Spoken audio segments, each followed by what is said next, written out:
नमस्कार दर्शक बंधु जदि आप आज सुना कि रूपा किणवा जाऊँगी तेज जान रखु कि आज घर बजार में 24 क्यारेट और 22 क्यारेट सोनार मूल्य कौन रही है। तेज आज भारतीय बजार में 24 क्यारेट सोनार मूल्य 1,01,620 टंका रही है बेले 22 क्यारेट सोनार मूल्य 93,150 टंका रही है। एमरक राजधानी भुवनेश्वर में 24 क्यारेट सोनार मूल्य 10 ग्राम पिछा 1,01,160 टंका रही है बेले 22 क्यारेट सोनार मूल्य 93,150 टंका रही है।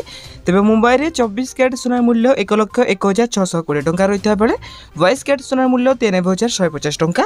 तेज नुआदिल्ली में 24 क्यारेट सोनार मूल्य 1,01,770 टंका रही है बेले 22 क्यारेट सोनार मूल्य 93,300 टंका रही है। तेज चेन्नई में 24 क्यारेट सोनार मूल्य 1,01,160 टंका रही है बेले 22 क्यारेट सोनार मूल्य 93,150 टंका रही है। तेज पूर्व भारत प्रमुख सहर कलिकता में यथाक्रमे 24 क्यारेट सोनार मूल्य 1,01,620 टंका और 22 क्यारेट सोनार मूल्य 93,150 टंका रही है।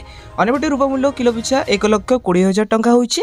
तेज एटा आज दिन सुनार पर सठिक मूल्य। जदि आपको सुनार पर सठिक मूल्य जानवा चाहते तेज आम चैनल को सब्सक्राइब कर पाखे आसता बेल आइकन को ऑल बटन में सेट करने सहित वीडियो हेल्पफुल होता है निहत भाव वीडियो को लाइक कर डिस्क्रिप्शन टेलीग्राम चैनल लिंक अच्छी जैक आप जॉइन जातु।